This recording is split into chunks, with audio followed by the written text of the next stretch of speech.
Hello guys, welcome to my first vlog, and today we are making liver pate.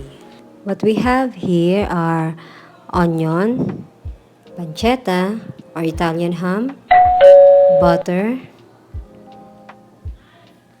and chicken liver, brandy, and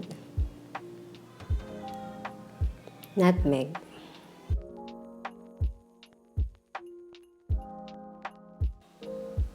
Okay, to start, cut lang po natin ng maliliit yung ating chicken liver.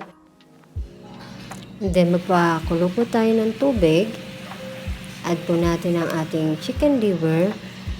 Pakuluan po natin to for about 5 to 10 minutes or hanggang sa lumambot na po yung ating chicken liver. By the way, ang ating liver pate is similar sa liver spread. Masarap siyang ihalo sa paggawa ng kaldereta or pwede rin kahit sa menudo. Pero the best to sa mainit na tinapay.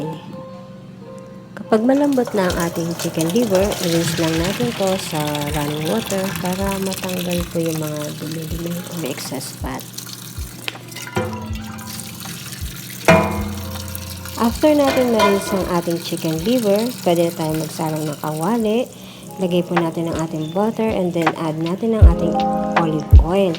You can use regular olive oil or extra virgin olive oil. Huwag lang po tayong gagamit ng mga regular oil kasi mamumuo to once na i-stock natin siya sa fridge. And then, we can add na po ang ating sibuyas. Once na nag-translucent, we can add the pancetta. Then, i-mix lang po natin to hanggang sa maluto na ang ating pancetta.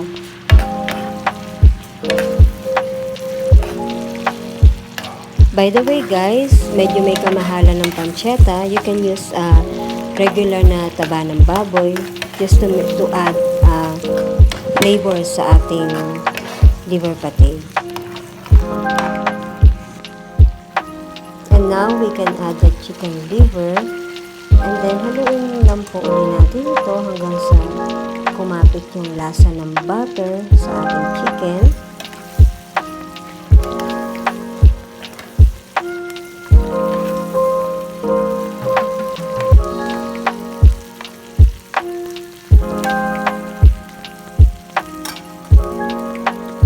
Once na na-incorporate na natin, pwede na tayo mag-add ng brandy. Pwede tayong gumamit ng any brand ng brandy, depende sa ating choice. Adding brandy sa ating liver pate will add flavor. And also, mapapahaba nito ang shelf life ng ating liver pate. Wait lang natin na ma-reduce ang alcohol content.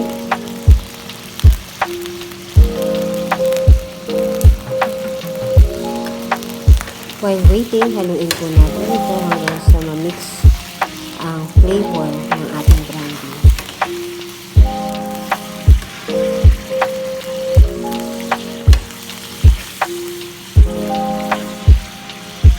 And now, lagay na po natin ang ating nutmeg, salt and pepper. Haluin na po uli natin ito at tikman depende sa panlasa nyo. Ngayon po, ilagay na po natin siya sa blender.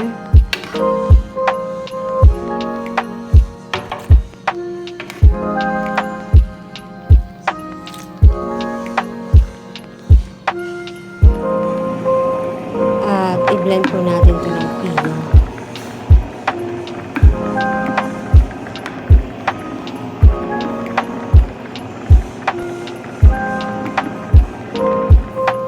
At ito na ang ating liver pate.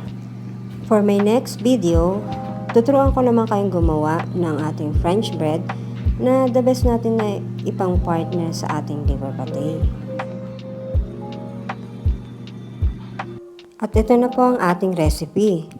For more video updates, please subscribe to my channel. Thanks for watching!